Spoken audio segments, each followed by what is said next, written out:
Welcome to my YouTube channel HSC crew. इस video में हम इंटरव्यू प्रिपरेशन लेक्चर सीरीज को ही कंटिन्यू करेंगे और इस वीडियो में स्पेसिफिकली हम इलेक्ट्रिकल सेफ्टी को डिटेल में डिस्कस करेंगे। इलेक्ट्रिसिटी जो कि एक रियल टाइम हैजर्ड है, इससे किसी भी ह्यूमन बीइंग या वर्कर को इलेक्ट्रोक्यूशन हो सकती है या फिर किसी भी इंडस्ट्री या वर्क साइट के ऊपर फायर और एक्सप्लोजन का हैजर्ड बनती है। ये स्पेसिफिकली ऑयल एंड गैस में, कंस्ट्रक्शन साइट्स पे या फिर किसी भी high rise building, shopping mall, shopping plazas में most of the time fire और एक्सप्लोजन की जो हमारे पास बेसिक रीजन होती है वो इलेक्ट्रिक शॉर्ट सर्किट या फिर ओवरलोडेड इलेक्ट्रिकल सर्किट्स होते हैं। तो स्टार्ट करेंगे सबसे पहले डेफिनेशन के साथ। तो what is electricity? Electricity is the flow of electric charges typically carried by electrons through a conductor such as wire. तो सिंपल इज दैट, इलेक्ट्रिसिटी की सिंपल डेफिनेशन है कि flow of electron through a conductor, किसी भी एक wire में से, conductor में से इलेक्ट्रॉन्स के फ्लो को या इलेक्ट्रिक चार्जेस के फ्लो को हम इलेक्ट्रिसिटी बोलते हैं। There are main two types of electricity, one is direct current and other one is alternating current. तो डायरेक्ट करंट क्या होता है? The flow of electric charges in single direction is called direct current. जैसा कि हमारे पास 12 volt की batteries होती हैं, 24 वोल्ट्स की, 48 वोल्ट्स की बैटरीज जो हमारे पास होती हैं, ये डीसी करंट्स जो है वो जनरेट करती हैं। On the other hand alternating current हमारे पास the flow of electric charges periodically reverse direction. periodically reverse direction क्या है कि ये अल्टरनेटिंग करंट क्या होता है कि अप डाउन वेव फॉर्म में जो है हमारे पास इलेक्ट्रिक चार्जेस जो है वो फ्लो करते हैं, तो इसको हम अल्टरनेटिंग करंट्स कहते हैं। तो जितनी भी हमारी डोमेस्टिक प्रोडक्ट्स होती हैं या जितनी भी हमारे पास यूजुअली प्लांट्स के ऊपर इलेक्ट्रिसिटी चल रही होती है, उसे हम अल्टरनेटिंग करंट ही यूज़ कर रहे होते हैं और अल्टरनेटिंग करंट उसको बोलते हैं। नेक्स्ट हम देखेंगे कि what are the effects of electric shock on the body of human being.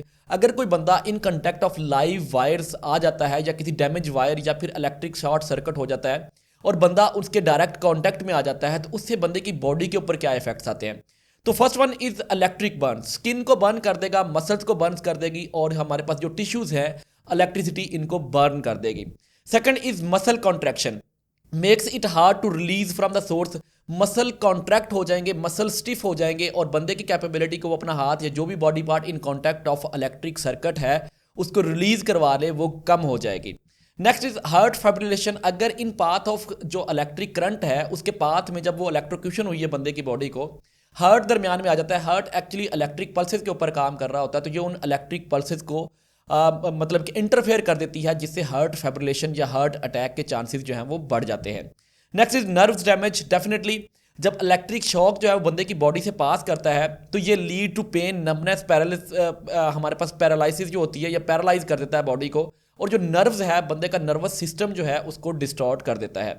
Next is respiratory arrest, paralyse breathing muscle, जो हमारे पास लंग्स के ऊपर इफेक्ट करता है और जो ब्रीदिंग के लिए कॉन्ट्रैक्शन और बाकी चीज़ें मैनेज करते हैं, इसको क्या करता है? ये डैमेज कर देता है, रेस्पिरेटरी अरेस्ट की तरफ ये लेकर जाता है। नेक्स्ट इज हमारे पास सेकेंडरी इंजरीज, जिसमें काजेज फ्रॉम फॉल और ट्रॉमा है। मतलब कि एक बंदा हाइट के ऊपर काम कर रहा है, उसको इलेक्ट्रिक शॉक होता है तो वो हाइट से नीचे गिर जाता है, तो इसमें हमारे पास सेकेंडरी इंजरीज जो हैं ये हमारे पास आ जाती हैं।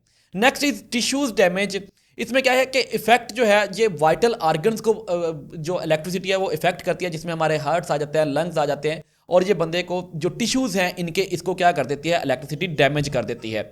नेक्स्ट इज अनकॉन्शियसनेस, जब इलेक्ट्रोक्यूशन होती है तो बंदा अनकॉन्शियस हो जाता है और इससे सेकेंडरी इंजरीज का बायस बनता है, हाइट से गिर सकता है या सेम लेवल से गिर सकता है, जिससे उसको इंजरीज आ सकती हैं।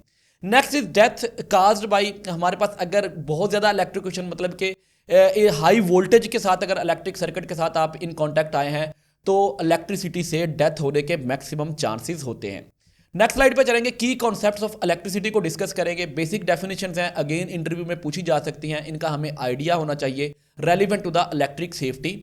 ये हमारे पास कुछ टर्म्स हैं, जिसमें सबसे पहले है voltage, the difference in electric potential energy between two points which drives the flow of electricity. Electricity हमेशा हायर पोटेंशियल से लोअर पोटेंशियल की तरफ आती है। जैसे जिस तरह से पानी हाइट से लो पोजीशन की तरफ आता है, इसी तरह से इलेक्ट्रिसिटी भी हायर पोटेंशियल से लोअर पोटेंशियल की तरफ आती है और जितना ये पोटेंशियल डिफरेंस होगा इसका मतलब उतनी वोल्टेज क्या होगी? इलेक्ट्रिसिटी की ज्यादा होगी। Next is current, the flow of electric charges और flow of electron through a conductor is called current इसे बोलते हैं और इसको मेजर किया जाता है एम्पेयर्स में। नेक्स्ट हमारे पास आता है resistance, the opposition to flow of current measures in ohm, मतलब किसी बॉडी की ये कैपेबिलिटी कि वो इलेक्ट्रिक करंट को या इलेक्ट्रॉन्स को पास करने में जो हिंडर करती है उसे हम रेजिस्टेंस कहते हैं और इसको ओहम्स में मेजर किया जाता है। Next is circuit. Circuit is a complete path through which electricity flows.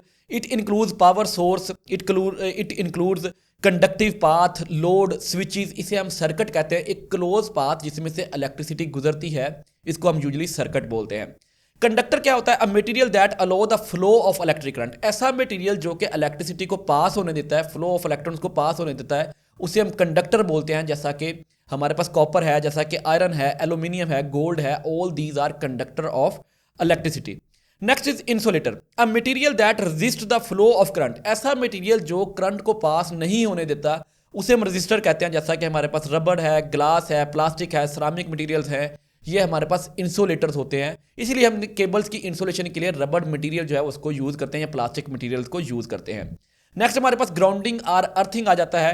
तो ग्राउंडिंग क्या होता है? कनेक्टिंग अ इलेक्ट्रिकल सिस्टम और equipment to the earth with low resistance conductor to provide safe path for excess current. It helps to prevent electric shocks. तो किसी भी equipment को, किसी भी मशीन को एक लो रेजिस्टेंस जो कि यूजुअली प्योर कॉपर वायर्स होती हैं, उनके साथ अर्थिंग के साथ हम कनेक्शंस बना देते हैं। ये लो रेजिस्टेंस पाथ देता है। अगर वो इलेक्ट्रिक शॉर्ट सर्किट होता है या इक्विपमेंट में मतलब लाइव वायर जो है इक्विपमेंट की बॉडी को कहीं पे टच कर जाती हैं, तो वो एक लो रेजिस्टेंस पाथ देता है और ये इलेक्ट्रोक्यूशन को प्रिवेंट करता है।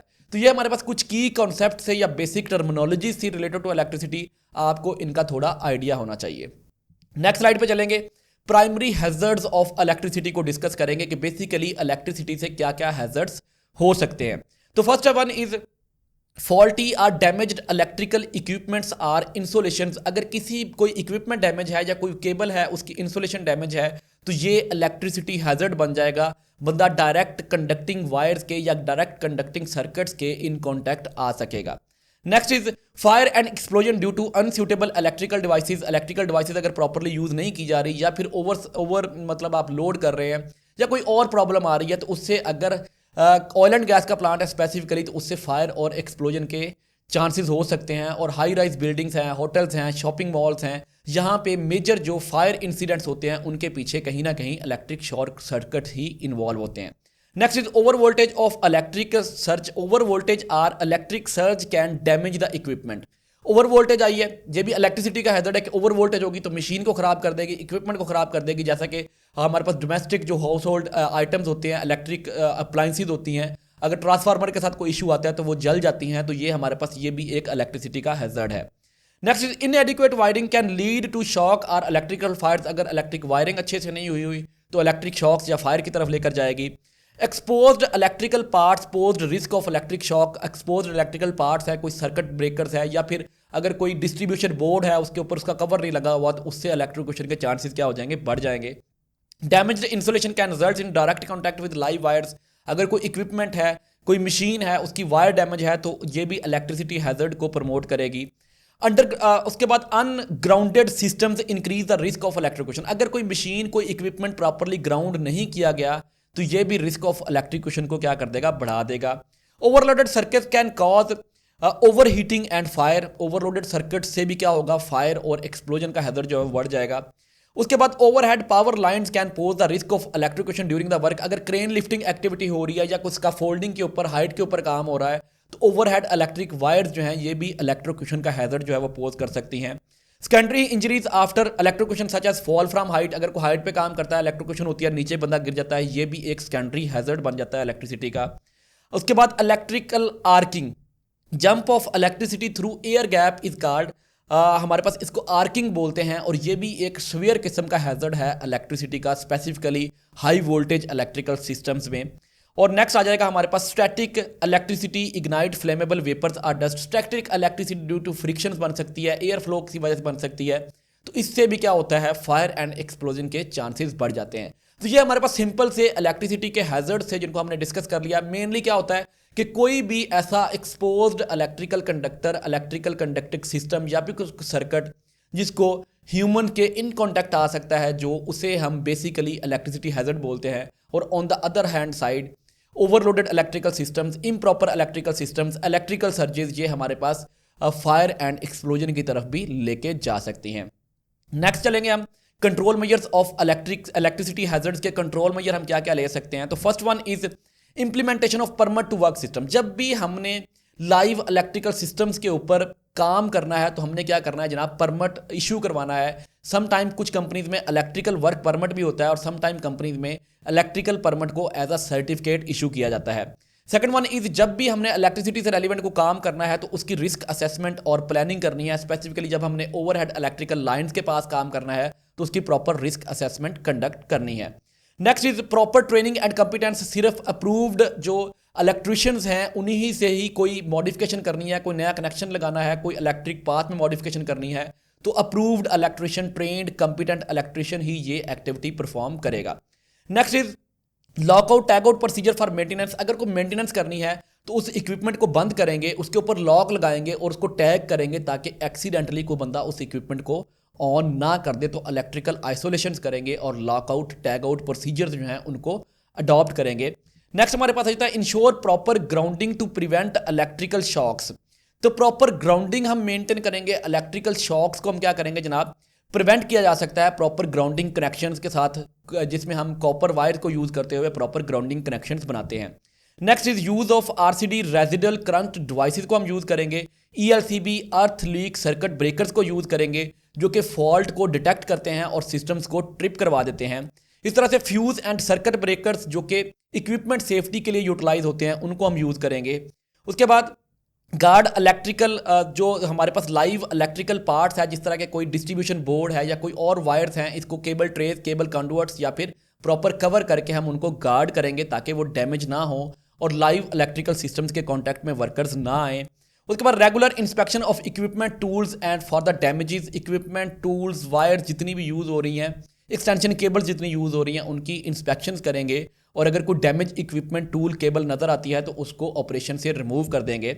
Next is avoid working in wait condition और यूज इंसुलेटेड इक्विपमेंट, जब कोई बारिश हो रही है या कोई गीली जगह है तो वहाँ पे हम इलेक्ट्रिकल वायर्स को ले डाउन नहीं करेंगे। ट्राई करेंगे कि एरियल केबल्स को ही हम यूज़ करें और प्रॉपर इंसुलेटेड इक्विपमेंट्स को हम यूज़ करें।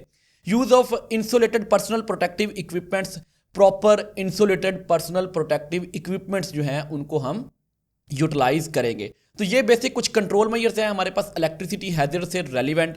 नेक्स्ट स्लाइड पे हम चलेंगे, डिस्कस करेंगे ग्राउंडिंग एंड बाउंडिंग को। तो सबसे पहले आ जाता है what is grounding. Grounding is a practice of connecting the electrical system to the earth to safely dissipate excess electric current. It provide a path for the electric current to return to the earth safely during the fault in order to prevent the electric shock. तो हम low resistance path जो है वो एक provide कर देते हैं electric current के लिए कि किसी भी जो मशीन है, जो इक्विपमेंट है, उसकी बॉडी को हम अर्थ कर देते हैं properly copper, pure copper cables के साथ, प्योर कॉपर वायर्स के साथ। अगर कोई फॉल्ट आता है तो वो क्या कर देता है, जो एक्सेसिव करंट होता है उसको डेसिपेट कर देता है अर्थ की तरफ और इलेक्ट्रिक शॉक से ये प्रिवेंट करता है। नेक्स्ट हमारे पास आ जाता है bonding. Ensure all the electrical systems and metallic components are connected. हम अगर केबल ट्रेज हैं तो केबल ट्रेज को आपस में बाउंड कर देते हैं। अगर हमने कुछ फ्यूलिंग कर रहे होते हैं दोनों इक्विपमेंट्स को आपस में बाउंड करके ग्राउंड कर देते हैं ताकि जितने भी इक्विपमेंट कंपोनेंट्स हैं वो सेम पोटेंशियल के ऊपर रहें। पोटेंशियल डिस्ट्रीब्यूशन के लिए हम बेसिकली क्या करते हैं, बाउंडिंग करते हैं। और ये भी बेसिकली इलेक्ट्रिक शॉक्स को प्रिवेंट करने के लिए और फायर एंड एक्सप्लोजन हैजर्ड को जो कि ड्यू टू पोटेंशियल डिफरेंस और स्पार्क की वजह से जनरेट हो सकते हैं उसको प्रिवेंट करने के लिए हम ग्राउंडिंग एंड बाउंडिंग करते हैं।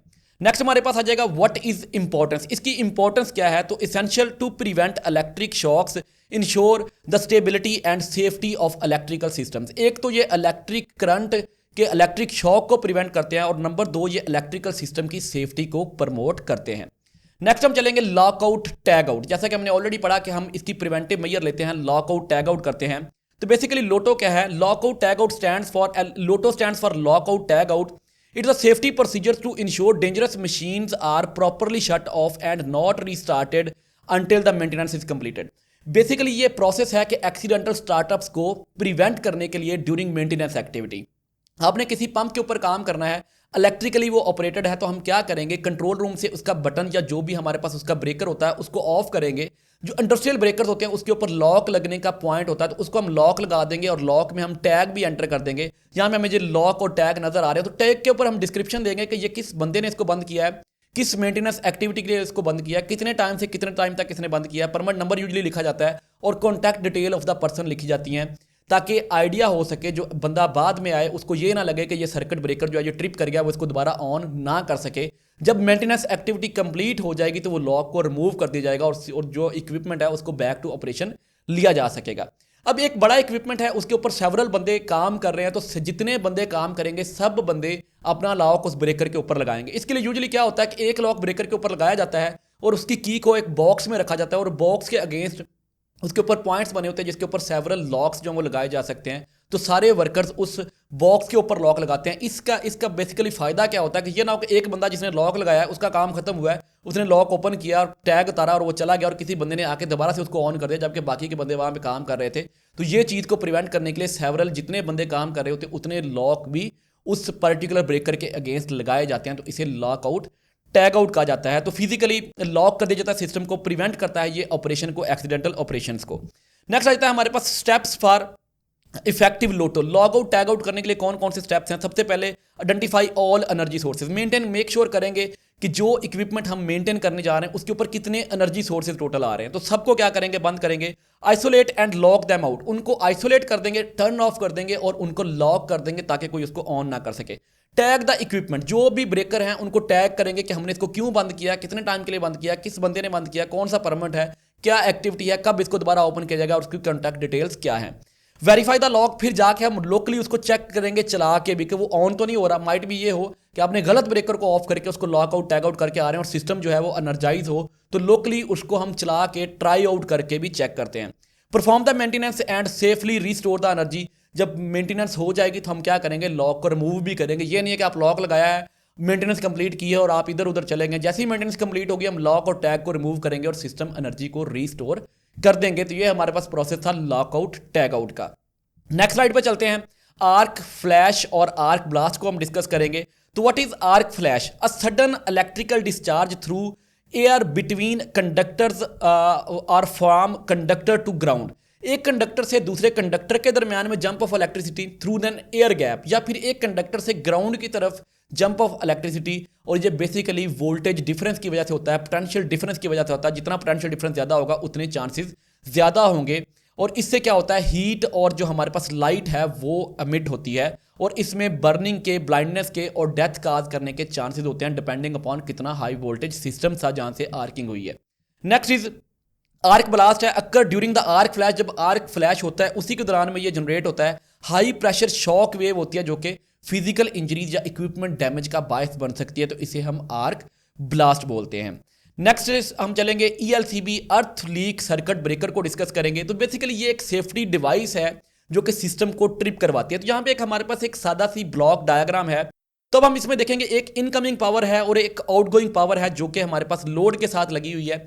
तो अब इसमें सिंपल इज दैट कि ये जो डिवाइस है ये क्या करेगी? इन केस अगर कोई failure of the system, electrical failure आता है तो ये सिस्टम को ट्रिप ऑफ करवाएगी। अब थिंग इज दैट इसमें ये जो सेंसिंग डिवाइस होती है ये हमारे पास ग्राउंडिंग कनेक्शन के साथ लगी होती है। यहाँ पे हमारे पास लोड है और लोड से जो ग्राउंडिंग कनेक्शन है इसके दरमियान में हमारे पास सेंसिंग और ट्रिपिंग ब्लॉक लगा हुआ है ब्लू कलर का। जो स्विच है वो येलो कलर में हाईलाइटेड है, लाइट येलो कलर में।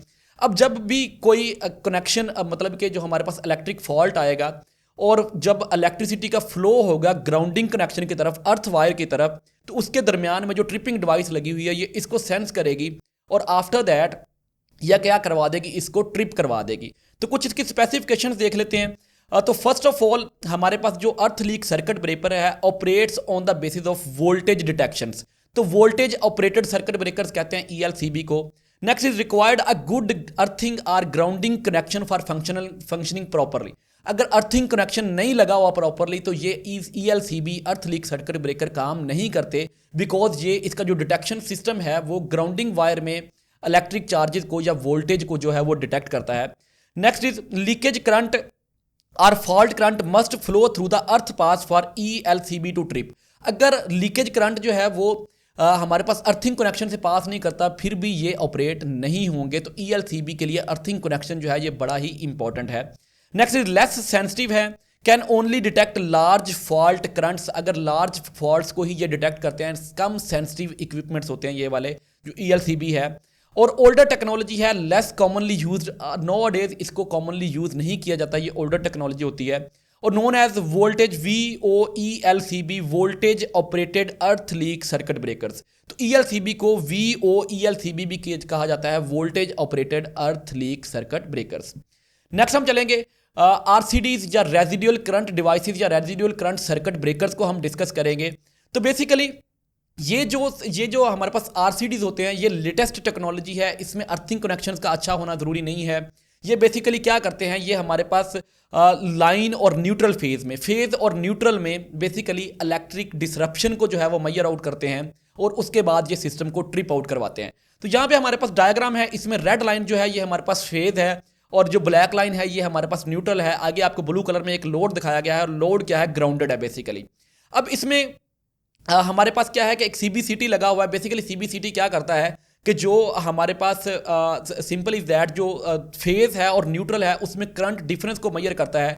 जब तक कोई इलेक्ट्रिक शॉर्ट सर्किट नहीं है, जब तक कोई इलेक्ट्रिक फॉल्ट नहीं है, तो जितना करंट हमारे पास फेज में होता है उतना ही करंट न्यूट्रल आके हमारे पास उतना ही रिटर्न होकर हमारे पास न्यूट्रल में आ रहा होता है। लेकिन अगर यहाँ पे कोई इलेक्ट्रिक फॉल्ट आता है, इलेक्ट्रिक शॉर्ट सर्किट आता है, ग्राउंडिंग में कुछ इलेक्ट्रिक करंट जाता है, तो फेज में और न्यूट्रल में करंट का डिफरेंस आता है जो कि CBCT जो है हमारे पास उसको वो डिटेक्ट करता है और जो रेजिडुअल करंट सेंसिंग कॉइल जो है वो रिले को ऑपरेट करवाती है और इस तरह से रिले जो है वो सर्किट को कट ऑफ कर देती है। अब इसमें देखिए रिले का जो ग्राउंडिंग है उसके साथ कोई कनेक्शन नहीं है, वो डायरेक्टली क्या है कि CBCT के साथ कनेक्टेड है और डायरेक्टली इन न्यूट्रल और फेज वायर में क्या है करंट के डिफरेंस को मेजर करेगी और सिस्टम को ट्रिप ऑफ करवाएगी। तो अब हम कुछ इसकी स्पेसिफिकेशंस देख लेते हैं। तो सबसे पहले operate on the based of current detection. तो ये करंट ऑपरेटेड डिवाइसेस होती हैं, जो रेजिडुअल करंट डिवाइसेस हैं ये करंट ऑपरेटेड डिवाइसेस होती हैं।